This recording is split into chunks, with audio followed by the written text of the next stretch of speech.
There is exciting new research out of the Vanderbilt Vaccine Center. They are looking to isolate, identify, and sequence all of our antibodies. It's an extraordinary advance in science and medicine, and we are about to learn all about it from Dr. Robert Carnahan, Associate Director of the Vanderbilt Vaccine Center. But we're talking about immunology today. We're going to talk about antibodies. First question, what is an antibody in layman's terms? An antibody is a special kind of protein made by a certain cell in your body called B cells.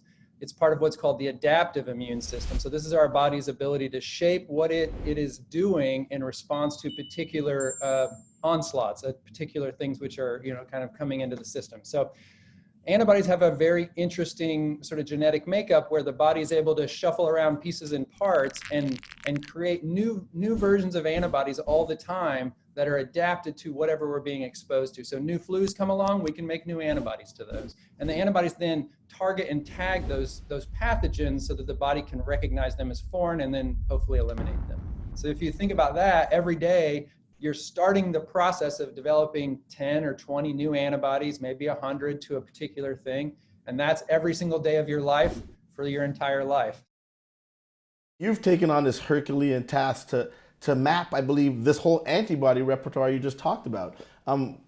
Why are you taking that on, and how does that work? If we knew the full antibody portfolio that humans have and how each part of the portfolio is specific to particular targets, we could actually mine that for antibodies that are therapeutic, right? If I knew what in the portfolio was specific to RSV and what in the portfolio was specific to measles, I could look at that at great depth because I would have all your measles antibodies, I'd have all my measles antibodies, I'd have all my son's measles antibodies, and we could look at those and say which ones are the best, and maybe there's combinations of those that actually become a new therapeutic antibody cocktail, it's called, where we mix them together so we could actually learn stuff that would help us treat disease. So that's really cool. So I know the audience has all heard about kind of auto antibodies, or at least autoimmune disorders, right? A lot of these are mediated by these B cells that you talk about that produce these antibodies that react to our cells. What we want to do now and what we're starting to do is look at the repertoire of disease states. So lupus is a great example. We sequenced the repertoire of a bunch of lupus patients, and what we hope would find is some similarities there. Some antibody families emerge that have shared characteristics. And we can say, oh, wow, any antibody that looks like this is probably driving this disease process. If we knew all the antibodies looked a certain way and we could build a decoy that they all bind to, then it's a way to sort of continue. We could clear those antibodies out of the system if we knew more about what's the full breadth of possible bad antibodies. So could antibodies be diagnostic in nature, right? So that's another sort of frontier that we could get to where we start to study all kinds of people in a particular grouping by diabetes or, and could we define, when someone has this kind of antibody profile, we should actually be looking at them for diabetes because maybe it predicts that you have diabetes. Now, what would be even better is if it says, you're likely to get it. Like we can be prognostic. We could say, by this repertoire, maybe we're looking at the future. That would be super cool, but we're not there yet. Yeah, wow, this is really cool stuff. So you're doing this mapping. How far along are you? Yeah. That's a good question. We actually asked that question ourselves.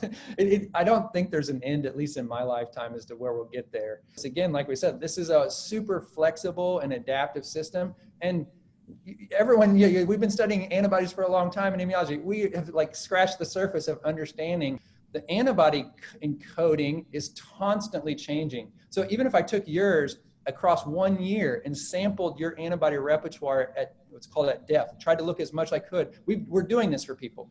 It's called a time series. We're looking at them at different points. And what we're finding is that their repertoire is changing dramatically across the year. They get a flu vaccine, they get rhinovirus, which is the cold.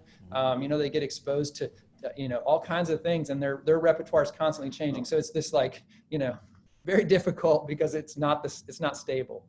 The problem right now is antibodies cost quite a bit of money to make. So my dream would be 5 or 6 years from now, we can design these customized therapies, right, that could be shaped and manipulated, but the price comes down so that we can actually enter into that world where antibodies become sort of a valid therapeutic for even short-term infectious diseases.